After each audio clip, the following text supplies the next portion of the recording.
रुचिरकम्पितकुण्डलमण्डलः सुचिरमीशननर्तितपन्नगे अमरताडितदुन्दुभिसुन्दरं वियति गायति दैवतयौवते नमति यद्यदमुष्य शिरोहरे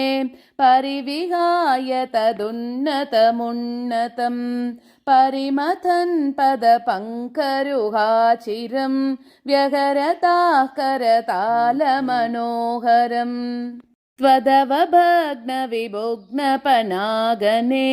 गलितशोणितशोणितपातसि पनिपदौ अवसीदति सन्नताः तदबलास्तव माधवपादयोः अयि पुरैव चिराय परिश्रुत त्वदनुभावविलीनहृदोहिताः मुनिभिरप्यनवाप्यपतैस्तवैः नुनुवुरीश भवन्तमयन्त्रितम् पनिवधूगणभक्तिविलोकन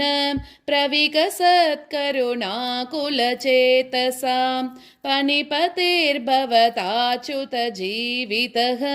त्वयि समर्पितमूर्तिरवानमत् रमणकं व्रजवारिधिमध्यगं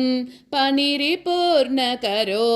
विरोधिताम् इति भवद्वचनान्यतिमानयन् पनिपतेर्निरगादुरगैः समं पनिवधूजनदत्तमणिव्रज ज्वलितहारदुकूलविभूषितः तटगतैः प्रमदाश्रुविमिश्रितैः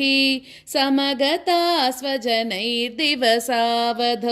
निशिपुनस्तमसा व्रजमन्दिरं व्रजितुमक्षमयेव जनोत्करे स्वपति तत्र भवच्चरणाश्रये दवकृशानुररुन्दसमन्ततः प्रबुदितानत पालय पालयेति उदयदार्तरवान् पशुपालकान् अवितुमाशुपपात महानलं किमिह चित्रमयं खलु ते मुखं शिखिनिवर्णत एव हि पीततां परिलसत्यधुना क्रिययाप्यसौ इति नुतः पशुपैर्मुदितैर्विभो हर हरे दुरितैः सह मे गदान् नारायणा अखिल गुरो भगवन्नमस्ते सर्वत्र गोविन्दनाम संकीर्तनं गोविन्दा गोविन्दा।